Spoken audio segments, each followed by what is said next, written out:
अतिशय सुंदर संकीर्तन आहे. ज्या ब्रह्मा विष्णू आणि महेश यांनी भगवतीची जी स्तुती केलेली आहे ती अतिशय भक्तिभावपूर्ण अंतःकरणाने दिघांनी अतिशय नतमस्तक होऊन भगवतीची स्तुती केलेली आहे. तर त्यांनी त्यांच्या स्तुतीमध्ये जे शब्द तिच्याकरता वापरले, जी विशेषणं वापरली ती जगदंबेच्या कृपेने आपण या संकीर्तनामध्ये मी आणण्याचा प्रयत्न केलेला आहे. आणि भगवतीनेच याचा अभ्यास करत असताना मला ही चाल दिलेली आहे. या रागाचं नाव सुद्धा जन संमोहिनी असं रागाचं आहे. तिने संमोहन केलं ना ब्रह्मा विष्णू आणि महेश या तिघांना, म्हणून म्हटलं रागही आपण तसाच वापरावा. ते आपोआप सुचलेलं आहे, तिनेच दिलंय मला ते. तर तुम्हाला म्हणता आलं तर माझ्या मागे ते शब्द म्हणा.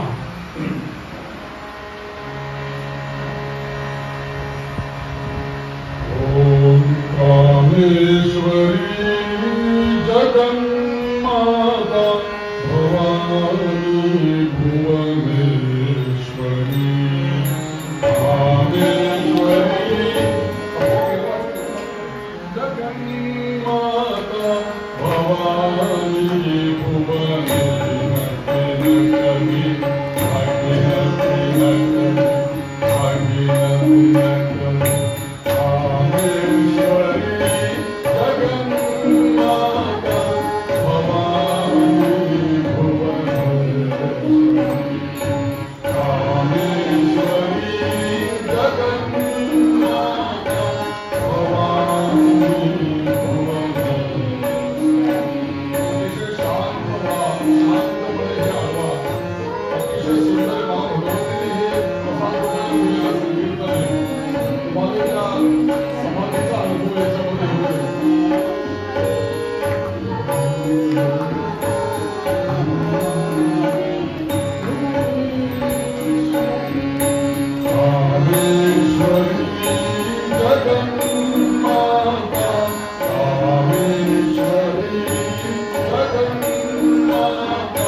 लक्षात ठेवा, मी आता म्हणतो ते एवढंच गोष्ट असंच आळवून म्हणा, भवानी भुवनेश्वरी. इतकं आल्हाददायक वाटेल मी तुम्हाला या स्वराने, ही जागाच त्याची.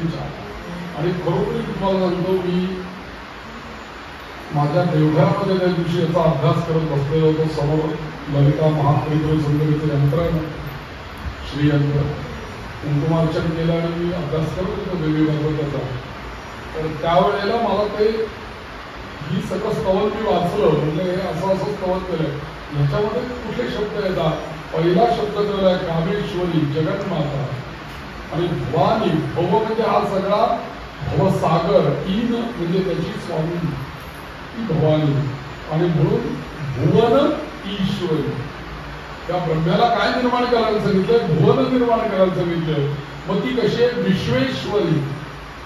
त्याच्या पुढे म्हटलं परांबिका, ती परा आहे ना, ती म्हणजे मी निर्गुण रूप आहे, मी दिसणार नाही तुला, म्हणजे मी परा आहे, ती परांबिका आहे. पण तिचं रूप कुठलं आहे? ललिता परमेश्वरी. अतिशय सुंदर आहे. परत आपण उद्या परवा काहीतरी बोलूया. मला असं उत्स्फूर्त सुचलेलं आहे आणि छान आहे. जे दिलंय ते तिने दिलं, माझं काही नाही. असो, जगदंबा माता की जय. आणि लक्षात घ्या, सत्व, रज आणि तम ह्या गुणाचं आपण वर्णन ऐकत होतो.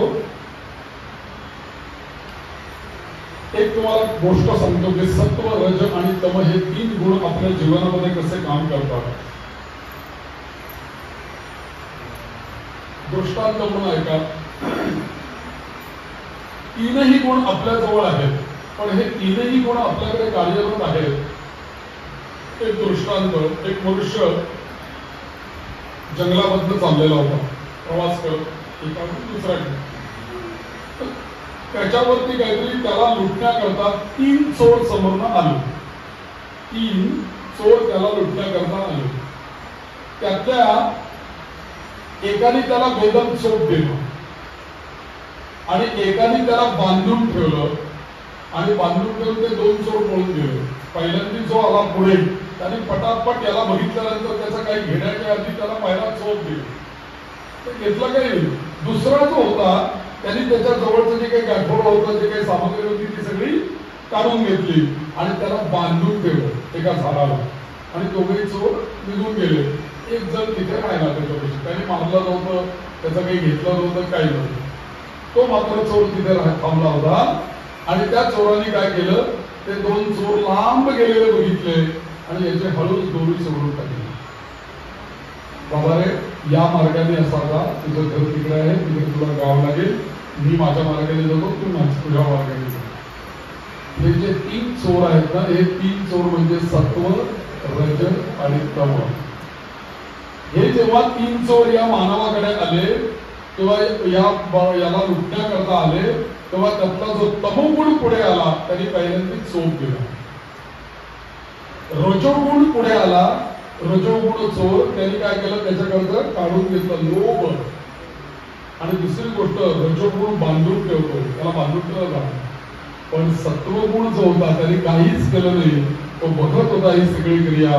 ही सगळी क्रिया झाल्यानंतर या सत्वगुणाने काय केलं, बाबा रे, हा मार्ग तुझ्या घरापर्यंत जातो. सत्वगुण असं नाही म्हटलं मी तुला तिथे घेऊन जातो, नाही, तो फक्त मार्ग दाखवण्याचा काम करतो. सद्गुरू जीवनामध्ये आपल्या हेच काम करतात.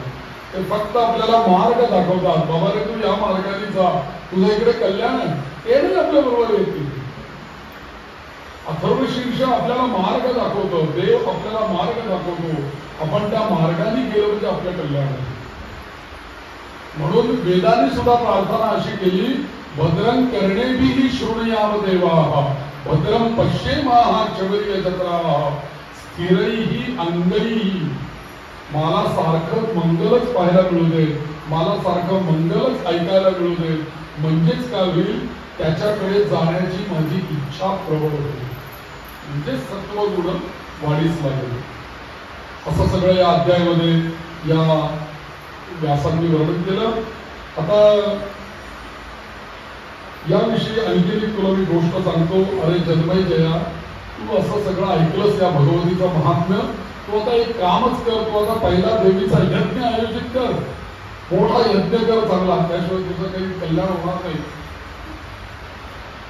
कारण का मी तुला असं सांगतो, तिची आराधना जर का तू व्यवस्थित शास्त्र शुद्ध जर का केली तर कुठल्याही रूपामध्ये तिला अळव, नाही तर तिघांना तिन्ही रूपाला अळव. महाकाली, महालक्ष्मी, महासरस्वती म्हणून नवरात्राचे जे 9 दिवस असतात त्याच्यामध्ये तिन्ही रूप असतात ना. महालक्ष्मीचा पण घागरी फुंकण्याचा कार्यक्रम असतो. आमच्यासारखे सगळे जे काही अभ्यासू लोक आहेत ते सरस्वतीची पूजा करतात. शाळेतली मुलं पाठीची पूजा करतात, तुझ्या सरस्वती पण आहे. आणि क्षत्रिय लोक शस्त्राची पण पूजा करतात. महाकाली, महालक्ष्मी, महासरस्वती तिघही त्या नवरात्रामध्ये आहे. इतकंच नव्हे तर ही तिचीच रूप आहे आणि तीच या सर्व भुवनांची स्वामिनी आहे. सर्वांची मूळ कारण तीच आहे आणि तिचीच आनंदाने सेवा जर का केली तर आपल्या सर्व मनोकामना पूर्ण करणारी भगवती आहे. काय तुमच्या कामना असू दे, देवीला सांगा. ती पूर्ण करायला बसलेली आहे आपल्या कामना. काय किती कामना असतील. जिने ब्रह्मदेवाला सृष्टी निर्माण करण्याचं सामर्थ्य दिलं, त्याच्या पुढे माझं लग्न व्हावं, माझे घर मिळावं, मला अनुभव, तिच्या दृष्टीने काय होय. जिच्या नखामध्ये ब्रह्मांड बघितलेलं आहे त्या देवीला आपलं कल्याण करणं अवघड आहे का. तिने थोडीशी शक्ती दिली ब्रह्मदेवाला तर एवढं सृष्टी निर्माण झाली. थोडी शक्ती विष्णूंना दिली तर हे ते पालन करतायत. थोडी शक्ती शंकरांना दिली तर ते एवढा या विश्वाचा संहार करतायत, प्रलय करतायत. तिसरा नेत्र त्यांना दिलाय.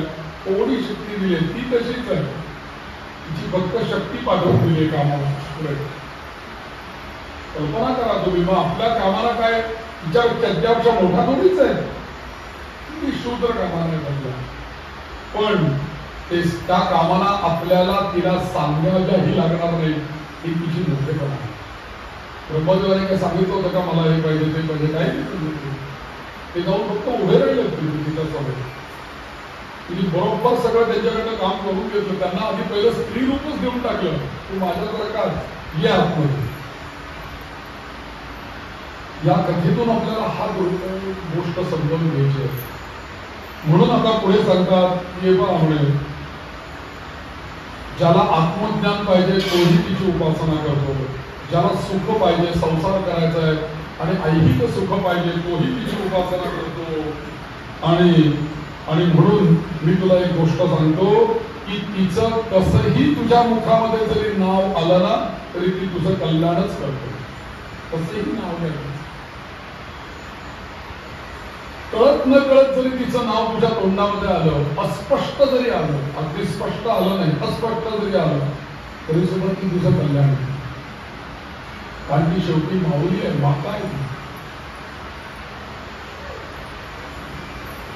आई जेव्हा काही आजारी असते किंवा आईला काही डोकं दुखत असतं तेव्हा तेव्हा मुलगा मुलगी छोटे असते, आई मी तुझं डोकं दाबून देऊ का, पाय दाबून देऊ का, म्हणून ठीक आहे दाब बाबा असं म्हणून आई पाय पुढे करते किंवा डोकं पुढे करते. मुलगा थोडं थोडं दाबायला लागल्यानंतर 1-2 मिनिटं 4 मिनिटं झाली बसा पुढे आता माझं थांबलंय डोकं म्हणते की आई त्या आईचा अंतःकरण कशाला तुझ्याकडनं सेवेची नसते. आता तुम्ही जा फक्त तिच्या प्रांगणामध्ये, ती कल्याण करायलाच नसलेली आहे. म्हणून एक मी तुला गोष्ट सांगतो की एका मूर्ख माणसाच्या, लोक ज्याला मूर्ख समजतात अशा व्यक्तीच्या तोंडातून तिचं जे वाक बीज आहे. आता मी काल आपल्याला 3 बीज सांगितली तिची. कुठली आहे? पहिलं आहे वाक बीज, त्याच्यानंतर दुसरं आहे काम बीज, दुसरं आहे काम बीज, माया बीज. वाक बीज, काम बीज आणि माया बीज अशी 3 तिची बीज आहेत. तर त्यातलं वाक बीज जे आहे ते ऐन हे आहे. आणि या आईंचा उच्चार कळत न कळत झाला म्हणून एकाचं कल्याण कसं झालं याच्याविषयी ती गोष्ट सांगितली. त्यांनी गोष्ट ऐकायला सुरुवात केली की सांगायला सुरुवात केली. व्यास म्हणतात की उतथ्य नावाचा एक ब्राह्मण होता. उतथ्य त्याचं नाव, उतथ्य.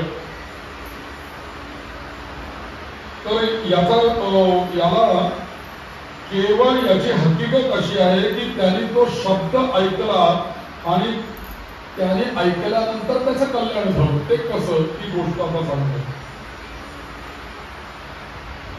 ऐक म्हणे जन्मेजय, अशी गोष्ट आहे की एक दिवशी व्यास सांगतायत बरं का, जन्मेजयला सांगतायत, मी एक दिवशी ऋषींच्याकडे गेलेलो होतो. तिथे पुष्कळ ऋषी जमलेले होते. नैमिषारण्यामध्ये मी होतो. अनेक ऋषीमुनी माझ्या अवतीभोवताली होते.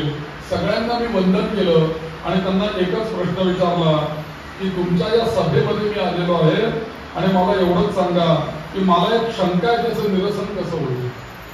काय विचारतात व्यास की या जगामध्ये ब्रह्मदेव विष्णू, बघा यादी बघा, ब्रह्मदेव विष्णू रुद्र इंद्र वरुण अग्नी कुबेर वायू त्वष्टा स्वामी कार्तिकेय गणपती सूर्य अश्विनी कुमार पूषा सूर्य चंद्रमा आणि नवग्रह, एवढे सगळे देव मला आता आठवले. एवढे सगळे देव मला आता आठवले. मला एक सांगा, या सगळ्या देवांमध्ये श्रेष्ठ कोण. असा ऋषींना सगळ्या प्रश्न विचारला व्यासांनी. आणि दुसरी गोष्ट, सर्वश्रेष्ठ कोण आहे आणि कोणाची पूजा केली असता माझं मनोरथ पूर्ण होईल ते सांग.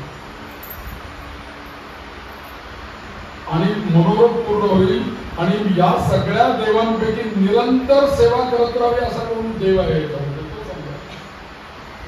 सतत त्यांची सेवा करत राहावी असा कोण देव आहे. असं मी जेव्हा त्यांना सगळ्यांना प्रश्न विचारला आणि सांगितलं की माझ्या शंकेचं निश्चितपणे समाधान करा, आणि त्यावेळेला जमदगिरी मुनींनी एक गोष्ट सांगितली. ते म्हणाले मी तुम्हाला एक कथा सांगतो, त्याच्यावर तुम्ही लक्षात घ्या कोणाचं स्मरण करायचं. आणि मग त्यांनी गोष्ट सांगायला सुरुवात केली की केवळ एकाच अक्षराचा उच्चार केल्यामुळे एका ब्राह्मणाला सिद्धी मिळाली. या भरतखंडामध्ये कोशल नावाचा एक प्रांत आहे. कोशल नावाचा प्रांत म्हणजे आत्ताचा उत्तर प्रदेश, अयोध्या. तर तिथे देवदत्ता नावाचा एक कोणी ब्राह्मण राहत होता आणि त्याला संतान झालं नाही. आणि संतान झालं नाही म्हणून काय केलं, त्यांनी एक पुत्र कामेष्टी यज्ञाचं आयोजन केलं आणि नदीच्या तीरावर एक मंडप घातला आणि त्यातील एक हवनकुंडाची स्थापना केली आणि तिथे सुहोत्र याज्ञवल्क्य बृहस्पती या सगळ्यांना बोलवलं आणि यज्ञ करायला लागला. आणि गोभिल नावाचे ऋषी त्या यज्ञामध्ये आलेले होते. त्या देवदत्त राजाच्या यज्ञामध्ये गोभिल नावाचे ऋषी आलेले होते. आणि हे गोभिल नावाचे ऋषी आलेले होते आणि ते मंत्रगान करत होते. आता तुम्ही बघितलं ब्राह्मणांना मंत्र म्हणताना तुम्ही सुद्धा अनुभवलं आहे. एखादा जर स्तोत्र म्हणायचं असेल, भीमरूपी महारुद्रा वज्रानुमारुती वनार्यंजली सुद्धा रामदूता प्रभंजना, तर श्वास घ्यायला लागतो की नाही आपल्याला मध्ये. पुढची ओळ म्हणताना एकदा श्वास घ्यायला लागतो. तसा सामवेदाचे जे मंत्र असतात ते असे गाऊन म्हटले जातात, गायला जातात सामवेदामध्ये. तर ते गात असताना श्वास जास्ती लागतो माणसाला, गायचा असेल तर. नॉर्मल बोलताना सामवेदाकरता श्वास जास्ती लागतो. आणि तो श्वास घेताना तो कमी पडायला लागला, त्या गोभीला कमी जास्ती व्हायला लागला. त्यामुळे तो जरा स्वर नीट ऐकायला येण्याचा झाला. आपल्या पण हवा संपली की एकदम असा आवाज लहान होतो की आपला तसा झाला. आणि असं झाल्यानंतर त्या देवदत्त एकदम यजमान होता तो आणि हे गोभील मंत्र म्हणतायत. हे काय या ब्राह्मणाला मी एवढं बोलवलंय, ते पाचारण केला, गोभील सामवेदाचे मंत्र म्हणताना श्वास काय घेत बसलाय, मंत्र काय म्हणत नाहीये, ते नीट त्याचा उच्चारण होत नाहीये. आणि तो गोभीला तो म्हणतोय की अरे स्वरभंग करणारा असा मूर्ख ब्राह्मण आहेस तू, तुला कळतं का तू कोणाच्याकडे यज्ञाला आलेला आहेस ते? कुठला यज्ञ चालू आहे? पुत्र कामेष्टी यज्ञ चालू आहे, त्याच्यात तुला मी बोलवलेलं आहे. तू असा स्वरभंग करतो, मंत्रोच्चारण नीट नाही करत. असा तो रागावला त्याच्यावरती एकदम. आता ते गोभील मुनी होते ते खरं प्रामाणिकपणे मंत्र म्हणत होते, पण काही वेळेला असं होतं की वयोपरत्वे वृद्धत्व किंवा काही खाणं पिणं काही वेळ पकडलं काही झालं असेल, पोटाचं काही व्यवस्थित येत असेल, तर अशा वेळेला आपण मंत्र म्हणताना किंवा श्लोक स्तोत्र म्हणताना श्वास कमी जास्त होतो ना आपला. एकदम जर का छान भरपूर पोट भरून जेवलेलो असेल आणि लगेच सांगितलं रामरक्षा म्हणा तर कसं होईल आपलं, श्वास पुरत नाही ना आपल्याला. अशी काही घटना घडलेली असेल, पण एवढं रागवण्याचं काही कारण नव्हतं, काही चुकीचं थोडी म्हणत होतं. श्वास कमी पडला एवढीच गोष्ट झाली, पण तरी रागवले आणि सत्ता परावर झाला त्याचा. आणि दुसरी गोष्ट म्हणजे तुम्हाला कळतं का, मी पुत्र प्राप्तीसाठी होम करतोय आणि तुम्ही असे मंत्र म्हणता, मग कसा मला पुत्र होईल, मी त्याच्याकरता तुम्हाला इथं बोलवलेलं आहे. तर असं म्हटल्यानंतर ते गोधीरांचा संताप झाला. म्हणजे अरे आम्ही तुझ्याकरता मंत्र म्हणतोय इथे, तो आमच्यावर रागवतो. एक म्हणले आता तुला शाप देतो. ताबडतोब त्याने शाप दिला, मूर्ख राजा तू मला मूर्ख म्हणतोयस, असं मूर्ख मला म्हणतोयस तर तुला सुद्धा जो पुत्र होईल तो मूर्खच निघेल म्हणून सांगितलं. आता आधी पुत्र होत नव्हता म्हणून येत गेलं, आता या शापामध्ये काय तुला पुत्र होईल हे आलं, पण ते जोडलं गेलं ना दोन शब्द मूर्ख. राजाने हा शापपणे ऐकल्यानंतर एक शब्दही, मूर्ख म्हणजे कसा, त्याला एकही शब्द बोलता येणार नाही असा मूर्ख असेल. आता या राजाला एकदम पश्चाताप झाला की अरे मूर्ख मुलगा सांभाळण्यात काय मतलब आहे, किती वर्ष त्याला असं सांभाळायचं. म्हणून त्याला चिंता उत्पन्न झाली आणि या मूर्ख मुलाला सांभाळण्यापेक्षा मी निपुत्रिक असलेला बरा ना, नसला मुलगा तरी चालेल, कोणी सांभाळायचं याला. आणि म्हणून तो पुन्हा त्या गंभीर मुलींच्याकडे गेला आणि म्हटला, महाराज काहीतरी माझं चुकलं, तुम्हाला मी उगाच रागवलो, मूर्ख मुलापेक्षा मला मरणच आलं असतं ना, तुम्ही तरी चाललं असतं, मला मरण यावं म्हणून शाप दिला असतं तरी चालला असता. मूर्ख मुलगा मी पुत्र कामेची यज्ञ करतो, त्याला मूर्ख मुलगा व्हावा म्हणून तुम्ही शाप दिला. मी तुम्हाला नमस्कार करतो, वंदन करतो, मला उत्शाप द्या, काहीतरी करा. आणि असं तो बोलून त्या गोधीरांच्या पायावर साक्षात दंडवत घातलं, पायावर होतच करून रडायला लागला राजा. आणि मग त्याची ही सगळी अवस्था पाहून त्या गोधीर, आता कसं असतं ऋषीमुनींचं जे काही मन असतं ना ते पाण्यासारखं असतं, जिथपर्यंत ते तापलं खालचा अग्नी आहे तिथपर्यंत तापेल, गॅस बंद करून टाकलं पूर्ण नॉर्मल नाही ना. कसं असतं थोडा सतत म्हणून ते म्हणले, अरे देवदत्ता उठ म्हणे, काय काळजी करू नको, जरी तुझा पुत्र मूर्ख जरी निपजला तरी तो मात्र पुढे जगत विद्वान होईल म्हणून त्याला आशीर्वाद दिला. जरी तो मूर्ख निपजेल पण पुढे मात्र तो जगत विद्वान होईल असा आशीर्वाद दिला.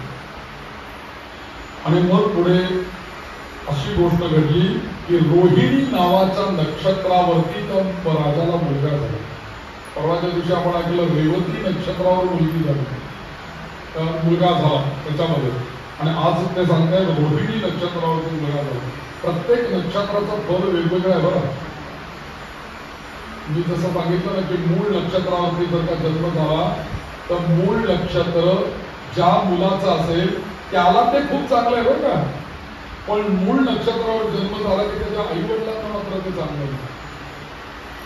आणि ज्येष्ठा नक्षत्रावरती मुलीचा जर का जन्म झाला तर सासूला ते ज्येष्ठा नक्षत्र चांगलं नाही, सासऱ्याला चांगलं नाही, असं ज्येष्ठा नक्षत्र जातं. काही नक्षत्र मृत्यूला चांगली आहे, काही नक्षत्र जन्माला चांगली आहे. 27 नक्षत्र आपल्याकडे, जी त्रिपाद नक्षत्र, पंचक नक्षत्र, याच्यावर जर का कोणाचा मृत्यू झाला, रेवती, शततारका, ह्या नक्षत्रांवर जर मृत्यू झाला तर गेल्यानंतर सुद्धा शांत करावे लागते. का तर त्या नक्षत्रावर मृत्यू झाल्यामुळे अधोवृत्ती शुद्धी करण्याकरता पुन्हा शांत. एक प्रयोग म्हणून एका आमच्याच काही परिवारातल्या एका माणसाने प्रयोग केला आणि त्यांनी मला तो सांगितला की ही अमुक अमुक एक नक्षत्र मृत्यूला वाईट सांगितलेले आहे आणि याच्यावरती शांत करायला सांगितलं. त्यांनी असा विचार केला की का शांत करायची या नक्षत्रावरती मरण जर का झालं आपल्या घरामध्ये. तर त्यांनी त्याचा ज्योतिषशास्त्राचा असा अभ्यास केला की जर का या नक्षत्रावर एखादी जर का घटना घडली तर ती घटना पुन्हा होण्याची शक्यता असते, हे त्या नक्षत्राचं फळ आहे. म्हणून त्यांनी काय केलं की सहजगत्या एक वर्षभर त्याने असा प्रयोग केला की नेमकं रेवती नक्षत्र असेल किंवा पंचत्रिपादामधलं कुठलं नक्षत्र असेल त्याच्यावर एक पेन खरेदी करायची, कधी त्याच्यावर अमुक एक वस्तू खरेदी करायची. त्याच्या असं लक्षात यायला लागलं की 2-4 महिन्यांनी तीच वस्तू मला पुन्हा घ्यायला लागते, तीच वस्तू मला पुन्हा घ्यायला लागते. मग त्याच्या लक्षात आलं की हे नक्षत्राचं काय फल आहे, ती वस्तू आपल्याकडे टिकत नाही, ती वस्तू आपल्याला पुन्हा पुन्हा घ्यावी लागते. आणि मग त्याने सांगितलं त्या दिवशी मला सांगितलं की नाही गुरुजी तुम्ही म्हणता ते बरोबर आहे, ज्या अर्थी हे नक्षत्रावरती शांती सांगितलेली आहे, मृत्यूसारखी घटना पुन्हा त्या घरामध्ये घडू नये म्हणून ती शांत करायची, हे त्या नक्षत्राचं फल आहे. तसं या रोहिणी नक्षत्रावर जन्म झालाय स्पेसिफिकली व्यास का सांगतात, कारण रोहिणी नक्षत्र हे अत्यंत चांगलं नक्षत्र आहे. रोहिणी नक्षत्राची प्रजापती म्हणजे ब्रह्मादेवता आहे, म्हणजे निर्मितीचं कार्य करणारं नक्षत्र आहे. अशा नक्षत्रावरती मुलगा झालाय म्हणजे तो विद्वान होणार की नाही पुढे, त्याला विद्वान करायचं आहे ना पुढे, मग तो त्याच नक्षत्रावरती जन्माला आला पाहिजे. इथे जर का तो वाईट नक्षत्रावर जन्माला आला तो विद्वान पुढे कसा होईल, ऋषींचा शाप आहे ना तसा, म्हणून त्याला रोहिणी नक्षत्रावरती जन्माला आला. हा जन्माला आला त्याचं नाव त्यांनी उतथ्य असं ठेवलं. मुंज झाली वेदाध्ययनाला शाळेत घेतला, काही शिकायला नाही मुली. शेवटी त्याला घरी आणला, एक अक्षर त्याला म्हणता येणार, संध्या करता येणार, आचमन करता येणार, काही नाही, श्री गणेशायन सुद्धा म्हणता येईल, इतका आरामी शापच होता ना तसा. शेवटी त्या मुलाची सगळीकडे अवहेलना होई लागली. त्यांनीच विचार केला आता मी एवढा मोठा झालो, तरुण झालो, आता मी या असा अडाणी लोकांकडनं अवहेलना करत गावात घरात कशा करता राहायचं या नगरामध्ये, आपण जाऊ जंगलामध्ये. म्हणून तो सगळं टाकून जंगलामध्ये गेला, एका घरात राहायला लागला तुझी. आणि त्या जंगलामध्ये तो राहायला गेल्यानंतर त्या ठिकाणी जवळजवळ 10-12 वर्ष उलटून गेली. 15 वर्ष तो त्या वनात राहिला. पुन्हा एकदा इथे 15च वर्ष का सांगितले याचं कारण 12 वर्षाचं एक तप. त्या वनामध्ये राहिल्यानंतर एक तप पूर्ण झालं, 15 वर्ष झाली. आणि एक घटना तिथे घडली. ती घटना अशी घडली की तो असा एका असा जपाला नुसता जप कसला, त्याला काहीच येत नव्हतं. तो नुसता गंगेवर आंघोळ करत असे आणि नुसता बसत असे. पण एक मात्र त्या उत्तप्तेचा विषय होता की जो कोणी त्याला काही विचारत असे तो खाणाखोणाने वेड्या वाकड्या भाषेमध्ये जे काही बोलत असे ना ते सत्य बोलत असे. तो कधीही असत्य बोलला नाही, हे त्याचं वैशिष्ट्य. कधीही असत्य बोलला नाही, सत्य बोलायचं. पण एक दिवशी अशी घटना घडली की तो त्याच्या घराच्या दारात बसलेला असताना, बागेत अंगण होतं, त्याच्यात झाडं होती काही, एक डुक्कर अचानक ओरडत त्याच्या बागेमध्ये आला. एकदम त्याला बाण लागलेला होता, कोणीतरी त्याला बाण मारलेला होता. आणि ते डुक्कर, जखमी झालेलं डुक्कर पळत तिथे आलं आणि तो सत्यव्रती सत्यवचनी असलेला उतथ्य त्या डुकराला बोल एकदम असं ओरडला. आई आई ए आई असं ओरडलं. आता त्याला ए आणि आईचा पण उच्चार येत नव्हतो, त्याला काही श्रीगणेशाला म्हणता येत नव्हतं, त्यामुळे त्याने असं केलं. पण प्रत्यक्षात करता करता ए आई असा तो उच्चार झाला. आता आई किती वाक बीजन. आता तो सत्यवचनी असल्यामुळे जेव्हा त्याच्या मुखातून आई आपण मराठीमध्ये सुद्धा आईला काय म्हणतो आई, इथे एला वरती मात्रा दिली की त्याचा उच्चार आई होतो. देवीचं पहिलं बीज आहे आई, तर त्याचा उच्चार झाला ए आई असा त्याचा उच्चार झाला. त्याला काही माहित नाही दगड धोंडा आहे काय, कुठला मंत्र काय, याने हे म्हटल्याने काय होईल त्याला काही माहित नाही. काहीच माहिती शिकलाच नाही का, त्याला कळेल कसं की देवीचं बीज आहे, त्याचा मागचं महत्व माहित नाही, काहीच नाही. तरी सुद्धा त्याच्या तोंडातून नकळत आई उच्चार झाला. पण आई उच्चार झाल्याबरोबर काय झालं की तो डुक्कर मात्र त्या तिथे आलेला होता आणि आई उच्चार झाला. तो डुक्कर झाडामध्ये पळून गेला. थोडा वेळ तो भिल्ल तिथे आला ज्याने त्याला बाण मारलेला होता. आणि त्या भिल्लाने तिथे आल्याबरोबर त्या भिल्लाने याला बघितलं उतथ्याला. आता विचारलं, आत्ता मी ज्या डुकराला बाण मारला तो डुक्कर तुझ्या बागेमध्ये पळत येताना मी बघितलेला, कुठे गेला डुक्कर ते सांग मला पाहिजे, कारण माझ्या घरचे सगळे माझं कुटुंबीय मंडळी उपाशी आहेत, त्यांना जेवायला घालायचंय मला, मी त्या डुकराला त्याच्याकरता मारलंय, कुठे ते सांग. आता हा सत्यवचनी होता. आता सांगावं की डुक्कर इकडे गेला तर त्याची हत्या होते. बरं खोटं सांगावं नाही, इकडे नाही आला तो पलीकडे गेला असेल आता खोटं बोलला.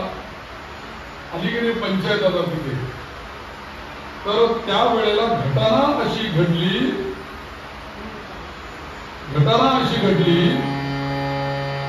की तो सत्य बोलला हिंसा घडेल आणि असत्य बोलला तर पाप लागेल याच्या विचारामध्ये असताना त्या डुकराच्या बाबतीत काय करावं.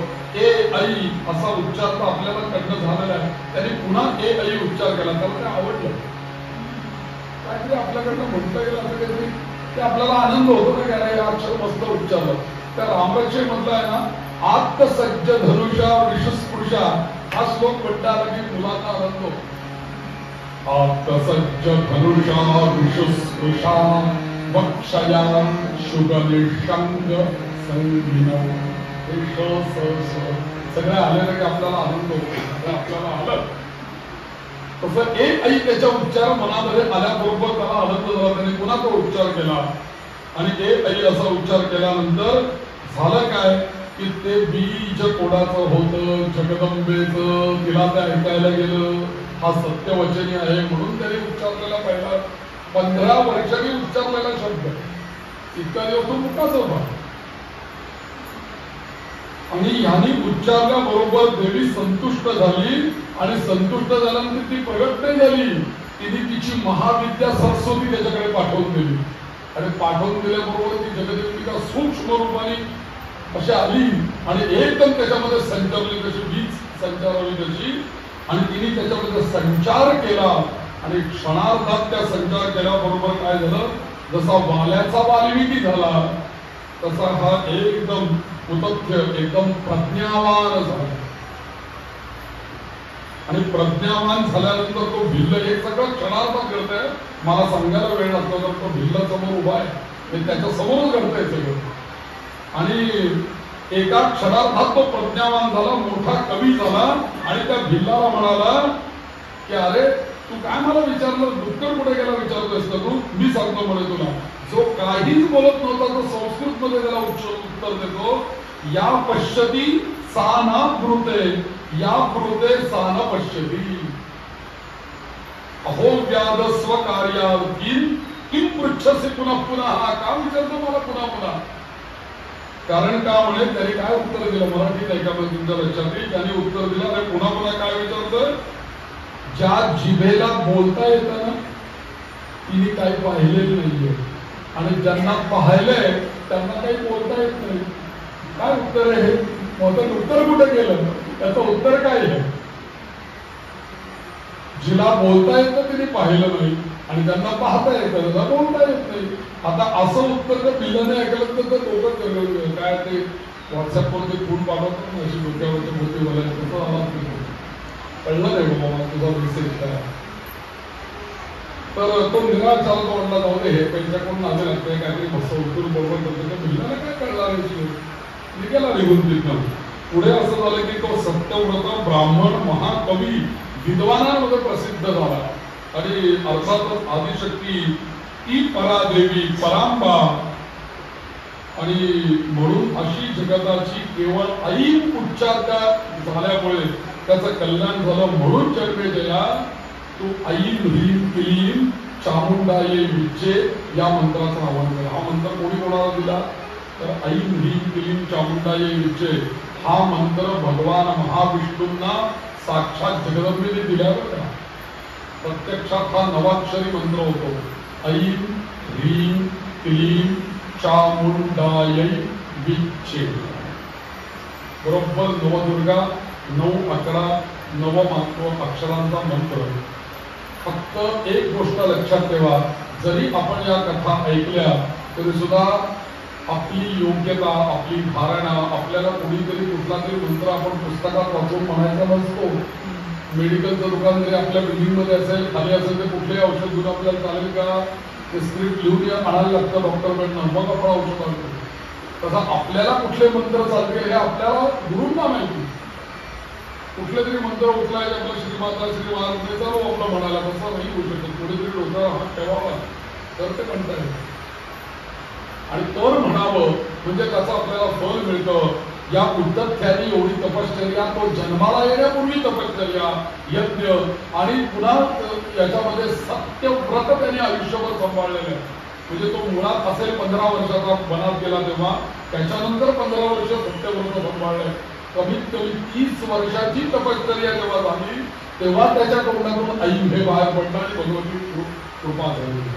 आपण 30 मिनिटं सुद्धा म्हणत नाही आणि लगेचच तिची कृपा व्हावी असं म्हणतो. असं नाही होत. त्याला तेवढे परिश्रम करावे लागतात.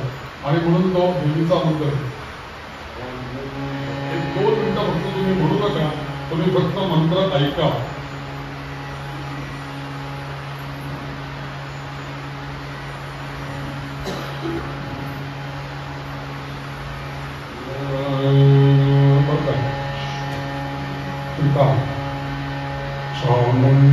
शांत बसा, असे ज्ञानमुद्रा करा आणि तो मंत्र ऐका फक्त.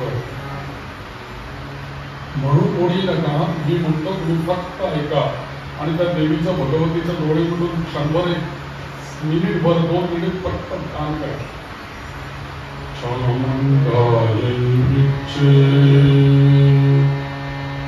ऐं ह्रीं क्लीं चामुण्डायै विच्चे.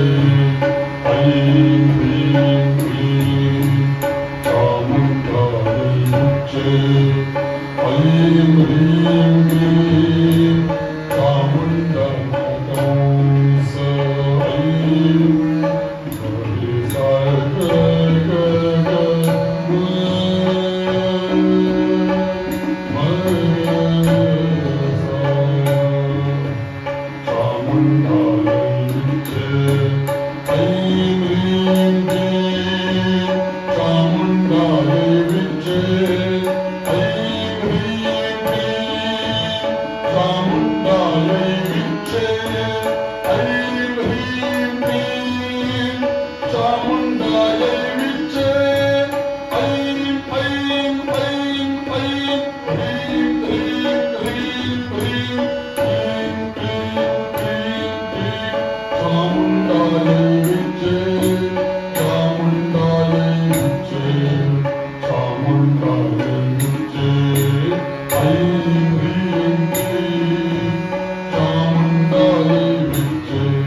पुढे व्यासांनी उपदेश या जन्मेजयाला करतातच व्यास महर्षी. आणि व्यास महर्षींनी सांगितलं की अरे बाबा तुला असं वाटेल की तुलाच यज्ञ करायला सांगतोय, तसं नाही रे बाबा. विष्णूंना सुद्धा देवीने यज्ञ करायला सांगितला. देवी त्यांनी सुद्धा देवी याग केला. नुसती शक्ती घेतली नाही विष्णूंनी महालक्ष्मी देवीकडनं, त्यांनी तिचा यज्ञ पण केलेला. आणि विष्णूंनी यज्ञ केला, त्या यज्ञाचा परिणाम असा झाला की भगवतीने त्यांना दर्शन दिलं आणि अनेक अवतार घेण्याचं सामर्थ्य भगवान विष्णूंना दिलं. नरसिंह अवतार, मत्स्य अवतार, कूर्म अवतार, 10 अवतार घेण्याचं सामर्थ्य त्या भगवतीने त्यांना प्रदान केलं.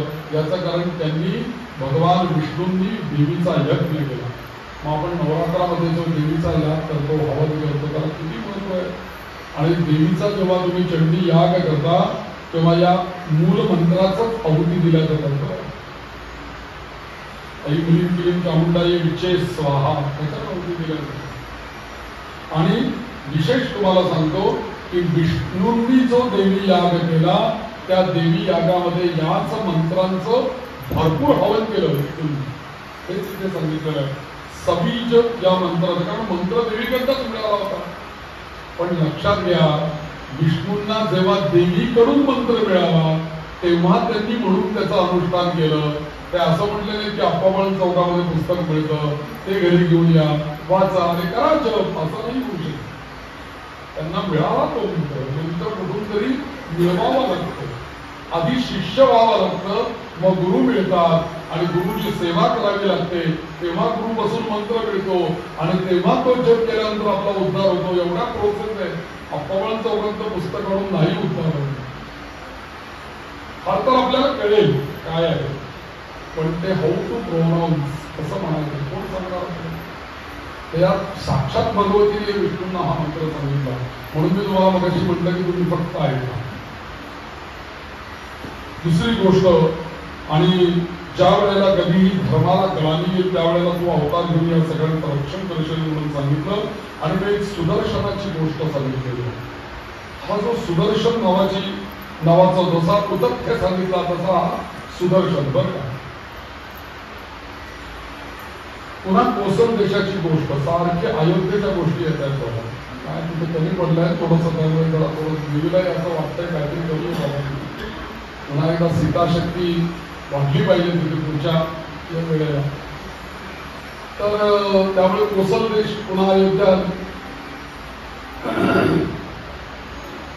तर त्याच्यामध्ये ध्रुवसिंधी नावाचा एक राजा होता. तो सूर्य वंशातला राजा आणि सत्यवचनी वगैरे होता. या राजाला 2 राण्या होत्या आणि त्या 2 राण्यांबरोबर तो राहत असे. आणि त्याची जी ज्येष्ठ पत्नी होती तिचं नाव होतं मनोरमा, असं तिचं नाव होतं. त्या राजाचं नाव होतं ध्रुवसंधी, त्याच्या पत्नीचं नाव होतं मनोरमा. तर या मनोरमा त्याची पत्नी होती आणि या मनोरमेला एक मुलगा झाला. तो राजलक्षणांनी युक्त होता आणि एका महिन्याच्या अवधीतच त्याची दुसरी कनिष्ठ पत्नी होती, तिचं नाव होतं लीलावती. हिने सुद्धा एका पुत्राला जन्म दिला. 2 मुलगे झाले. दोघांचेही जातकर्म नामकरण सगळे संस्कार केले.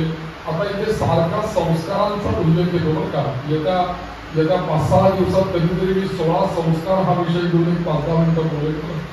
अत्यंत आवश्यक आहे. जातकर्म संस्कार, नामकरण संस्कार, गर्भसंस्कार अत्यंत आवश्यक आहे. मी जाता मी एक प्रयत्न म्हणून गेल्या 2019 साली जेव्हा कोरोना निर्माण झाला तेव्हा काही आपल्याला काम नव्हतं, आपण सगळे घरामध्येच होतो, तेव्हा मी एक माझा YouTube चॅनल सुरू केला.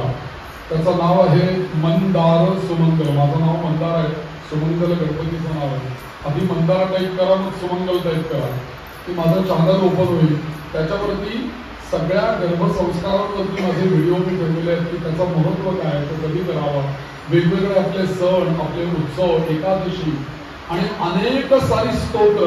एक देवीच्या विषय स्तोत्रांची लिंक तुम्ही त्याचा माझी क्लिक केली तर तुम्हाला कमीत कमी 35 ते 40 देवीची स्तोत्र ऐकायला मिळतील. वेगवेगळ्या रागा, वेगवेगळ्या तालात. हे भगवतीने करून घेतलं 19 सालापासून माझ्याकडनं. रामांची प्लेलिस्ट तुम्ही क्लिक केलं तर रामांची जवळजवळ 15 ते 20 तुम्हाला स्तोत्र ऐकायला मिळतील. दत्तात्रेयांचे 28 स्तोत्र त्या लिंकवरती आहेत. हे सगळं काम गेल्या 3-4 वर्षात भगवतीने माझ्याकडनं करून घेतलेलं आहे. तुम्हाला जर काय इंटरेस्ट असेल तर युट्यूबवर जा, मंदार सुमंगल टाईप करा आणि त्याला सबस्क्राईब करा आणि हे करा, म्हणजे तुम्हाला सारखं ते येत राहील. तर त्याच्यामध्ये या देवी भागवतातली कोणती स्तोत्र म्हटलेली आहेत हे मला तुम्हाला सांगायचं की स्वधा स्तोत्र जे देवी भागवतात आलेलं आहे, जी भगवतीची स्तुती आहे ती आहे. आणि अख्खं संपूर्ण ललिता सहस्रनाम मी म्हटलेलं आहे बरं. आणि मी म्हणत असताना तुमच्या मोबाईलवरती ते स्क्रिप्ट येईल ललिता सहस्रनामाचं. तुम्ही हेडफोन जर का लावला सरळ मोबाईलवर ते बघून माझ्याबरोबर म्हणत राहा, संपूर्ण आवृत्ती होऊन जाईल. असंच विष्णू सहस्रनाम, असंच देवी सहस्रनाम, असंच गणेश सहस्रनाम, असंच सूर्य सहस्रनाम सगळे आहेत त्याच्यावर. तुम्ही जरूर लाभ घ्या. ज्यांना उपासना करायची आहे, ज्यांना काही लाभ करायचा आहे, पारमार्थिक कल्याण करायचं आहे, अशा माणसांनी जरूर ते आहे. त्याच्याकरताच मी ते निर्माण केलं. तर तू देवीचा त्याने या राजाला 2 मला काय सांगायचंय संस्कारावरनं आपण आलो. या राजाने त्या 2 मुलांचे संस्कार केले. कोण मुलं होती ती? तर एकाचं नाव होतं सुदर्शन जो मनोरमाचा मुलगा होता आणि दुसरा लीलावतीचा मुलगा होता, त्याचं नाव शत्रुजित असा मुलगा होता. आता सगळ्यांच्या मध्ये चर्चा झाली राज्यावर कोणाला बसवायचं. सगळ्यांनी मिळून राजाला सल्ला दिला की हा सुदर्शन जो आहे तोच योग्य आहे, त्याला बसवा तुम्ही राज्यावरती. सुदर्शन म्हणाला मी बसतो. 2 वर्ष झाले मला राज्यावर बसवायचं, 2 वर्ष झाले मला राज्यावर बसवायचं. 2 वर्ष झाले मला राज्यावर बसवायचं. 2 वर्ष झाले मला राज्यावर बसवायचं. 2 वर्ष झाले मला राज्यावर बसवायचं. पण ही दुसरी सवत जी होती लीलावती, तिचा पण मुलगा होता ना. ती म्हणले नाही, माझाच मुलगा तिथे बसायला पाहिजे राज्यावरती, तुझा का तो कस काय बसला.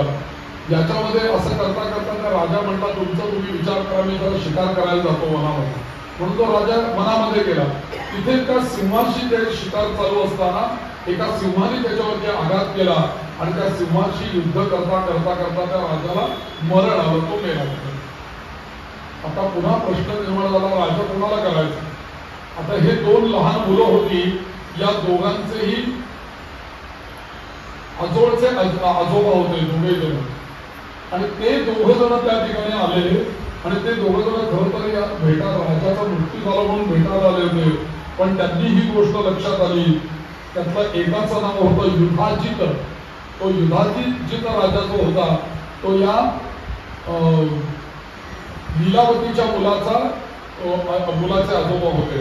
आणि एक वीरसेन नावाचा एक राजा होता, तो या सुदर्शनाचे आजोबा होते, म्हणजे आईचे वडील. आणि म्हणून त्या दोघांचा वाद सुरू झाला. नाही, माझाच नातू बसवायचा तिथे. आणि दोघांच्या मध्ये युद्ध पेटलं. शेवटी युधाजिताने त्या वीरसेनाला ठार मारलं. आणि हा अशी घटना घडल्यानंतर आता मनोरमा, तिचा मुलगा आधीच विधवा झालेली, त्याच्यामध्ये तिला बातमी कळली की आता माझ्या मागे जे काही माझं रक्षण करणारे जे वडील होते तेही मारले गेले, आता मला कोण वाचवणार याच्यामध्ये. म्हणून तिने सरळ ठरवलं की आता मी हे गाव सोडून देते, राज्य सोडून देते, जिथे मला सुरक्षित राहता येईल तिथे मी राहते. म्हणून ती त्या याच्यातनं बाहेर पडली. आणि बाहेर पडल्यानंतर आपल्या विदल्ल नावाच्या एका प्रधानाला तिने बरोबर घेतलं. आणि आता सौतीला सांगायचं काय, कशाकरता बाहेर चालली, तर सांगितलं माझ्या वडिलांचा मी अंत्यविधी करते वीरसेनाचा आणि येते परत. पण ती जी गेली ती गेलीच. तिने एकदम गंगा किनारी गेली, मोठी नाव बोलवली, नावेत बसली, सरळ गंगेतून पलीकडे गेली. आणि जाता जाता जाता ती भरद्वाज मुनींच्या आश्रमावर जाऊन पोहोचली. आणि तिथे भरद्वाज मुनींनी तिचं स्वागत केलं. आणि त्या स्वागत केल्यानंतर ते म्हणाले, आता तू माझ्या आश्रमात आली असता निर्भय हो, तुला तो युधाजित मारायला येणार नाही किंवा कोणी तुझी सवत इथे येणार नाही, कोणीच तुला काही करू शकत नाही माझ्या परवानगीशिवाय, तू इथे आता सुखाने राहा. म्हणून ते मनोरमा आणि सुदर्शन हे दोघं जण भरद्वाज मुनींच्या आश्रमात राहिले. अर्थातच एकदा अशी घटना घडली की हा युधाजित मोठं सैन्य घेऊन तिथे गेला. भरद्वाज मुनींच्या आश्रमामध्ये ही लीलावती आहे, ही मनोरमा आहे, तिला मी घेऊन जातो म्हणून तिथे सैन्य घेऊन गेला. आणि त्या ऋषींना म्हटला, हो तुमच्याकडे ती जी राणी आहे तिला तिच्या मुलाला माझ्या ताब्यात द्या, मला त्याला मारायचंय म्हणून, कारण त्याला राज्यावर बसवायचं नाहीये मला. तो जर का जिवंत राहिला तर पुन्हा लोक त्याला राज्याभिषेक करतील, माझा नातवाला तिथनं बाजूला व्हावं लागेल. भरद्वाज मुनी म्हणले, बघ मी काही तुला ही घेऊन जा असं म्हणू शकत नाही, तिला मी बोलवलेलं नाहीये, तुझी इच्छा असेल तर तू घेऊन जाऊ नये, काय हरकत नाही. पण म्हणे एक लक्षात ठेव, वसिष्ठांच्या आश्रमातनं जेव्हा विश्वामित्रांनी कामधेनू दिलेली होती न विचारता आणि नाही म्हटलेलं असता, तेव्हा काय झालं एवढं फक्त लक्षात ठेव. आणि तुला नैसर्गिक असं बोलल्यानंतर काय करणार राजा, म्हटलं जाऊ दे बनावू दे, मी दाखवा म्हणून तो गेला. इकडे सुदर्शन याच्यामध्ये वाढत होता, खेळत होता त्या मुलांबरोबर. एक दिवशी कोणीतरी भिल्ल त्या ठिकाणी आले त्या याच्यामध्ये, आणि विदल्ल नावाचा मंत्री पण तिथे आला.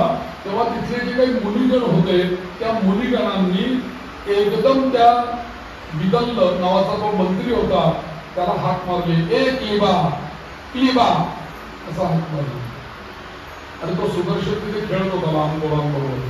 आणि खरं तर क्लिबा असं का म्हटलं, क्लिबा म्हणजे नपुंसक असा अर्थ होतो, क्लैब्यम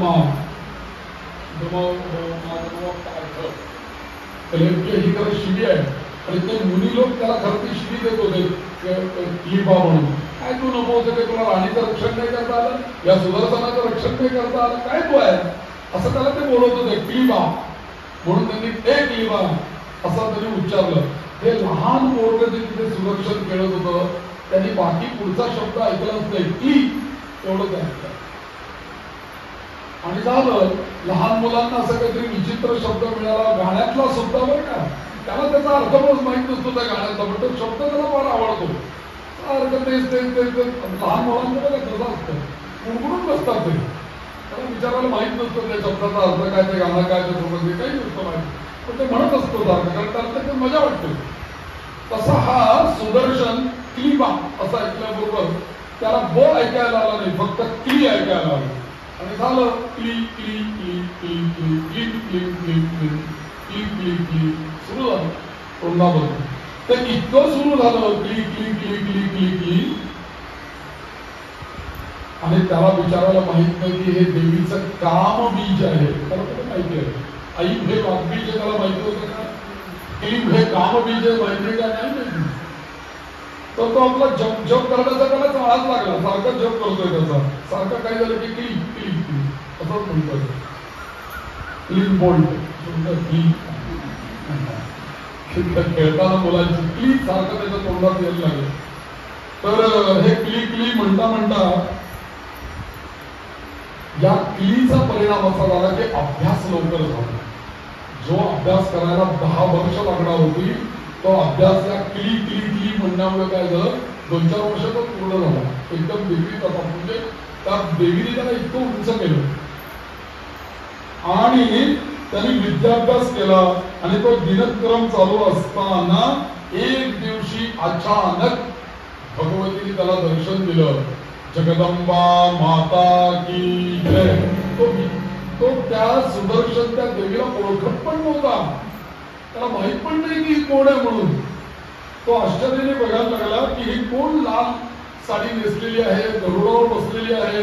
म्हणजे त्याला वैष्णवी रूपामध्ये तिने दर्शन दिलं. बरं, गरुडावरून आली म्हणजे वैष्णवी, नंदीवरनं आली म्हणजे महाकाली, हंसावरनं आली म्हणजे कोण? महासरस्वती. हंसवाहिनी. ती कशावरून बसून आली तेव्हा तिचं कुठल्या रूपात दर्शन दिलं हे ठरलं. ती आली, ती गरुडावरती बसून आली, त्याला दर्शन दिलं. आणि तेव्हा दर्शन झाल्यानंतर त्याने ते बघितलं आणि मग त्याला लक्षात आलं की काहीतरी वेगळं आहे. आणि म्हणून त्यांनी तिला नमस्कार केला. आणि याच सुमारास एक काशी नगरामध्ये, वाराणसी आत्ताची जी आहे ती, त्या काशी नगरामध्ये एक राजा होता आणि त्या राजाची एक मुलगी होती, तिचं नाव होतं शशिकला, असं तिचं नाव. आणि या शशिकला तिथे होती. तिला या राजपुत्राचा सगळा महत्वही कळलेलं होतं. आणि एक घटना अशी घडलेली होती की हा राजपुत्र तिथे असताना एक त्या जंगलातला एक भिल्ल आला. त्यांनी 4 घोडे ज्याला जोडले जातात असा एक मोठा रथ त्या सुदर्शनाला सप्रेम भेट दिला. त्या मुलाचं चांगलं वागणं बोलणं पाहून त्या मुलगा चांगला राहतो, मस्त राहतोय, छान अभ्यास करतोय, विद्वान आहे, छान जप करतोय, हे करतोय, खेळतोय. त्याच्यावर खुश होऊन त्याला 4 घोड्यांचा रथ देऊन टाकला. आता त्याला रथ मिळाला आणि त्या रथामधनं जेव्हा तो सुदर्शन इकडनं तिकडे जात असेल त्यावेळेला लोक आजूबाजूला बघत असताना असं वाटत असेल की हा रथ जेव्हा पुढे येतो तेव्हा त्याच्या मागे हजारो सैनिक चाललेले त्याचा लोकांना भास व्हायचा. वस्तुतः एकटाच चाललेला असायचा, पण ते इतकं ते मागे कुठे त्याचं सैन्य येत आहे असा भास व्हायचा लोकांना. असं त्याचं हे होतं. आणि इकडे शशिकलेला कोणीतरी ब्राह्मणाने हे सगळं सांगितलं की असा असा सुदर्शन आहे. तेवढ्याच घटना काय घडली की शशिकलेच्या स्वप्नामध्ये जगदंबिका गेली आणि तिने सांगितलं, मुली तू आता उपवर झाली, चिंता करू नकोस, माझा भक्त मी तुझ्या करता ठेवलेला आहे सुदर्शन, तुला त्याच्याशीच विवाह करायचा आहे. झालं. तिने लगेच दुसऱ्या दिवशी सकाळी आईला सांगितलं, मला आता लग्न करायचं. अजून बघितलं पण नाही सुदर्शनाला, बघण्याचा कार्यक्रम नाही, चहा पोहे नाही, काहीच नाही.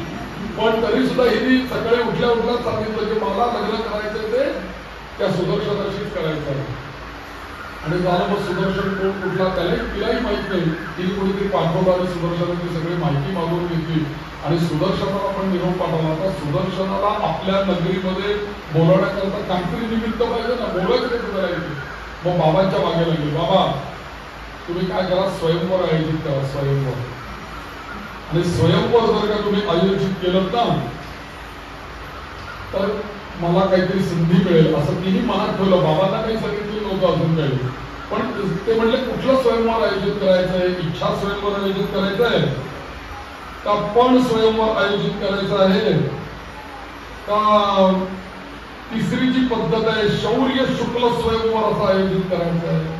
असे 3 स्वयंवर. त्याच्यामध्ये इच्छा स्वयंवर म्हणजे त्याच्यामध्ये मला ज्याला इच्छा आली त्याला ती माळ घालणार. पण स्वयंवर म्हणजे काहीतरी पण ठेवलाय. आणि शौर्य शुक्ल स्वयंवर म्हणजे काय तर शौर्य शुक्ल स्वयंवर म्हणजे आपला पराक्रम दाखवायचा आणि मुलीला बनवून घेऊन यायचं. असं याचा कुठलं ठेवून मुली असं नाही विचारलं. तेव्हा ती म्हणली कोणत्याही ठेवा आपण स्वयंवर करू. मग स्वयंवर तिने ठेवलं की इच्छा स्वयंवर आपण ठेवू. मला सगळ्या राजांना बोलवलं. या सुदर्शनाला कोण निमंत्रण पाठवणार? हा राजाच नव्हता ना. राजा हा जर का बलाढ्य काशी नगराचा राजा आहे तर याने अनेक राजांना पाचारण केलं स्वयंवराकरता. सुदर्शनाला काही निरोप पाठवला नाही. पण या मुलीने काय केलं शशिकलेने सुदर्शनाला निरोप पाठवला. चिठ्ठी पाठवली की असं असं आहे स्वयंवर बाबांनी आयोजित केलेलं आहे. तुला निमंत्रण असो नसो तुम्ही माझ्या या स्वयंवराला आलं पाहिजे आणि मी तुम्हाला वरण केलेलं आहे. आणि सुदर्शन आई त्याला म्हणत होती जाऊ वगैरे बाबा तू परत युद्धाची तिथे येईल तुला मारेल भांडण होतील तो परत तुला मारायलाच बघताय. कशाला तिथे जातो तुझा तो सावत्र भाऊ तो पण तिथे येईल. उगाचाच तो तुझ्याविषयी राग धरून बसेल. कशाला जातो तू तिथे? ती मनोरमा त्याला सांगते. पण हा मुलगा म्हणतो आई तू काळजी करू नको जगदंबा माझ्या बरोबर तिथे येईल. तू काही काळजी करू नको. माझ्या पुढे मागे डावीकडे उजवीकडे असं एक छान कवच देवीचं या अध्यायामध्ये आलेलं आहे की ती जगदंबा सर्व बाजूनी माझं रक्षण करेल. पर्वतात रक्षण करेल, दरीत रक्षण करेल, पाण्यात रक्षण करेल, अग्नीत रक्षण करेल आणि माझ्या चहूबाजूनी माझी ढाल म्हणून उभी राहील.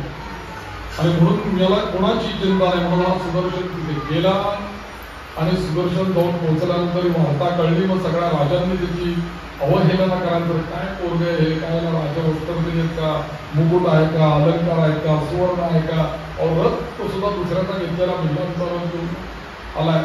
पण हे सगळं होत असताना सुद्धा आता त्या सुदर्शन तिथपर्यंत येऊन पोहोचला. राजांचा त्याचा वादही झाला, राजलोकांचा त्याचा संवादही झाला. तेव्हा सुदर्शनाने त्यांना सांगितलं की या जगामध्ये कोण राजा कोण रंग, कोण श्रीमंत कोण गरीब, कोण शूर आणि कोण वीर आणि कोण अशक्त कोण सशक्त हे जगदंबा ठरवते. तुम्ही कोण ठरवणार आणि मी कोण ठरवणार? त्या जगदंबेने मला इथं पाठवलेलं आहे. मीहून इथे आलेलो नाही.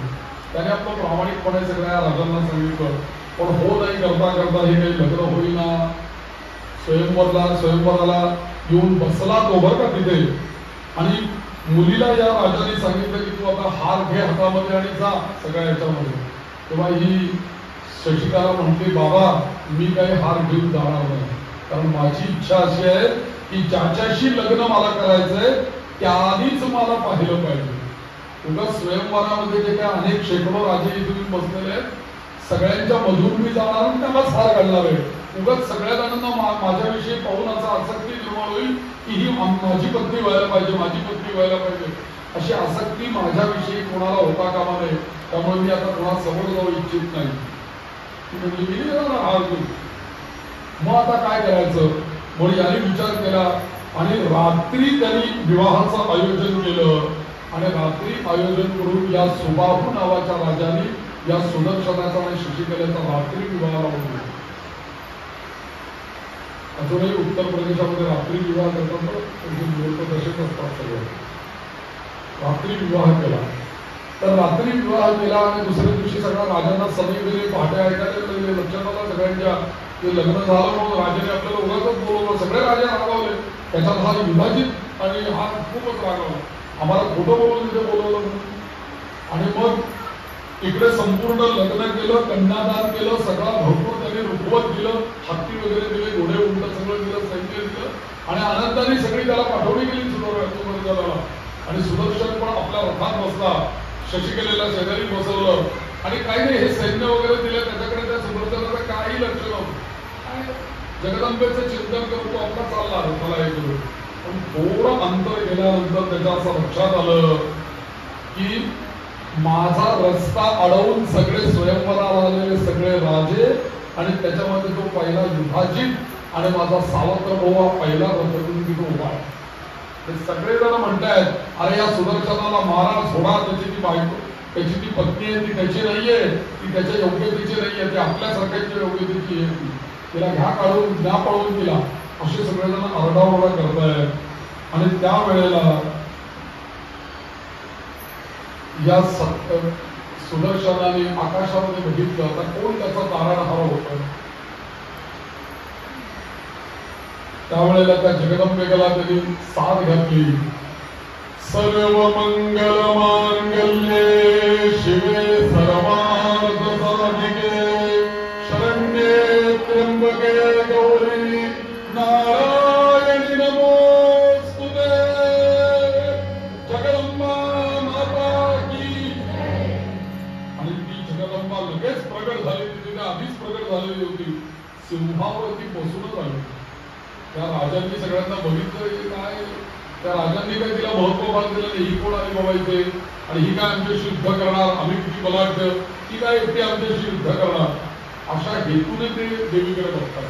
पण सुदर्शन, सुबाहू आणि शशिकला या तिघांना मात्र अत्यंत आनंद झाला. ते हसायला लागले आणि एकदम आनंद अश्रू त्यांच्या डोळ्यामध्ये आले. आमच्या संरक्षणाकरता भगवती या इथपर्यंत येऊन पोहोचली. आणि मग काय विचारता. जगदंबेने या सगळ्यांचा निपात केला. युद्ध झालं आणि मग मात्र हा सुबाहू जो आहे या सुबाहूनी या सगळ्यांनी देवीची प्रार्थना केली. आणि प्रार्थना केल्यानंतर या सुबाहूनी विनंती केली देवीला की देवी तू आता या ठिकाणी प्रकट झालेली आहेस या सुदर्शनाचं रक्षण करण्याकरता. आता मी तुला परत नाही जाऊ देणार. तू आता इथेच थांब.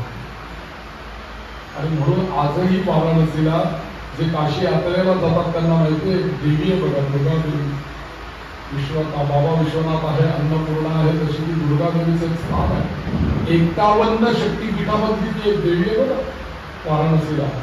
आणि तिचंही दर्शन घेतल्याशिवाय वाराणसीची यात्रा पूर्ण होत नाही. एक वाराणसीला कवड्या देवी म्हणून पण एक शक्तीस्थान आहे बघा. तिचं पण दर्शन घ्यावं लागतं. अशा देवी आहेत वाराणसीमध्ये. मी जाऊन आलेलो त्या देवीला. तर त्या सुबाहूनी प्रार्थना केल्यामुळे देवी म्हणते ठीक आहे मी तुझ्यावर प्रसन्नच आहे. मी नाही जाणार आहे आता ही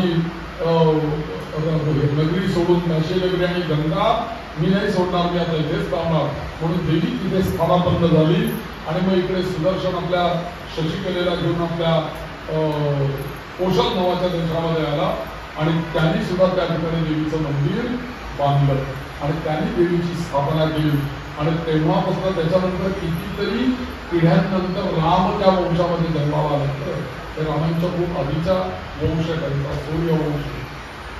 या देवी भागवतामध्ये व्यास महर्षी सांगतात की याच्यानंतर अनेक श्रेष्ठाचे योद्धे आणि श्रेष्ठ राजे त्या वंशामध्ये जन्माला आले की ज्यांनी प्रत्यक्ष स्वर्गातली गंगा पृथ्वी तलावरती आणल्या. असेही राजे त्यांच्यामध्ये जन्माला आले.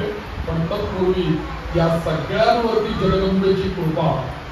आजही अयोध्येला जर का तुम्ही गेलात तर अयोध्येमध्ये एक बडी महाकाली असं एक देऊळ आहे. बडी महाकाली असं केलं आणि एक नुसती काली असं म्हणतात.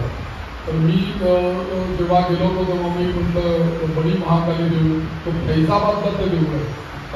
त्यावेळेस ते पूर्वी अयोध्येमध्ये होतं ते देऊळ. पण आक्रमणांमुळे ते तिथून हलत गेले ते फैजाबादपर्यंत आलं. तर फैजाबादला सुद्धा ते देऊळ आहे बडी महाकाली म्हणून. तुम्ही जर का कधी गेला तर जरूर जावं. तिथे त्या महाकालीचं वैशिष्ट्य असं आहे की ती प्राचीन देवी आहे तिची. आणि प्रभू रामचंद्र रघुवंशाची ती कुलदेवता आहे बडी महाकाली. कदाचित या सुदर्शनाने स्थापन केलेली ती असेल. कारण कोशल नावाचा देश आहे म्हणून ती बडी महाकाली फैजाबादला आहे बरं का देवी. तर ती पण देवी तिथे स्थानापन्न झाली. आणि त्याच्यानंतर मग पुढे या महर्षी व्यासांनी नवरात्राचं वर्णन केलंय, कुमारिका पूजेचं वर्णन केलंय. ते सगळं वर्णन आपण उद्याच्या कथेमध्ये पाहू. उद्याची कथा चुकवू नका. कारण उद्या कुमारिका पूजा, नवरात्र कसं करावं, उपवास कसा करावा, ती माला बंधन, यंत्रस्थापना या सगळ्याचं वर्णन विस्तृत शास्त्र शुद्ध या देवी भागवतामध्ये येणार आहे आणि महर्षी व्यास आपल्याला ऐकवणार आहे. तर उद्या जरूर चुकवू नये असे काही. काल जरा पाऊस पडला त्यामुळे जरा थोडं हे झालं पण आज छान आहे बरं आहे. तर उद्या आपण नवरात्र हा विषय बघूया. आजची जी काही झालेली कथा आपण त्या भगवतीच्या चरणी समर्पण करूया, थोडं नामस्मरण करूया.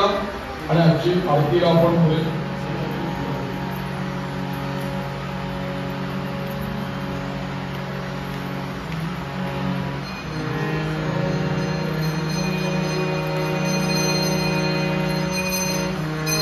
नमोस्तु सतपञ्चगदम्बिकायै नमोस्तु सतपञ्चगदम्बिकायै नमोस्तु नमोस्तु सतपञ्चगदम्बिकायै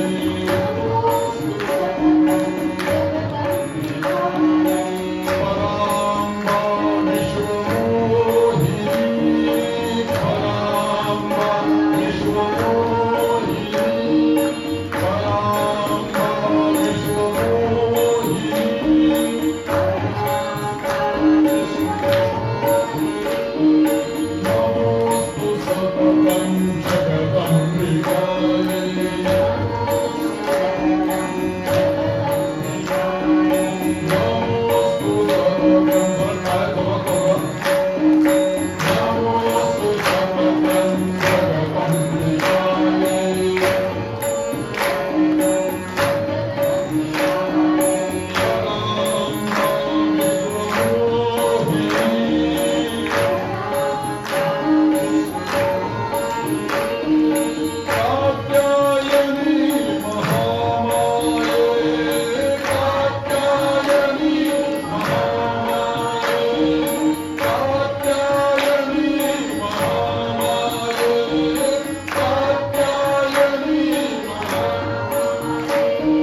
शरण्ये त्र्यंबके